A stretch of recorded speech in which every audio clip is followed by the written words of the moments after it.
नाज़रीन, इल्म सीखो में आपको खुशामदीद कहते हैं। अभी हम सॉल्व कर रहे हैं 9th class mathematics unit number 3 logarithm exercise 3.2। Question number है 4। What replacement for unknown in each of the following will make the statement true. तो ये हमारे पास 4 स्टेटमेंट्स हैं, इनको हमने सॉल्व करना है। फर्स्ट वन है log 81 base 3 is equal to L. तो एक्सपोनेंशियल रूल के मुताबिक जब हम इसको लिखेंगे तो हमारे पास हो जाएगा 3 raise to power L is equal to 81।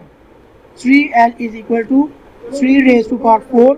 जब हम 3 की पावर 4 लेंगे तो हमारे पास 81 आ जाएगा। तो l इज इक्वल टू 4, क्योंकि ये जो हमारे पास है 3 और ये 3 ये आपस में कट जाएंगे। l is equal to 4। Second one case है हमारे पास log 6 base a is equal to 0.5। तो एक्सपोनेंशियल रूल के मुताबिक लिखेंगे तो हमारे पास a raise to power 0.5 is equal to 6। तो 1.5 को हम 1/2 भी लिख सकते हैं। जब 1 को 2 पे डिवाइड करेंगे तो हमारे पास 0.5 आ जाएगा। a raise to power 1/2 is equal to 6। तो 1/2 को हम अगर लिखना चाहें तो हम अंडर रूट में लिख सकते हैं। Under root a is equal to 6। By taking square on both sides we gate.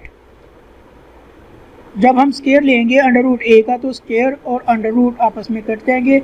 6 का स्क्वायर लेंगे तो वो 36 हो जाएगा। तो ये हमारे पास क्वेश्चन नंबर 4 पार्ट 2 का आंसर है। a is equal to 36। Third one है log n base 5 is equal to 2।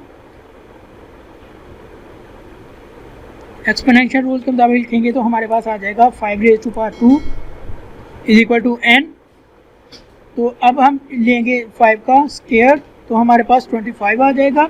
n is equal to 25। Last है हमारे पास fourth 10 raise to power p is equal to 4। p is equal to log 40 base 10।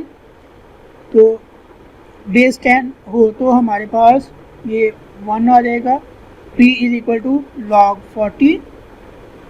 तो जब हम 40 का log लेंगे तो हमारे पास आ जाएगा p इज इक्वल टू 1.6021। तो इसी के साथ हमारा ये क्वेश्चन कंप्लीट होता है।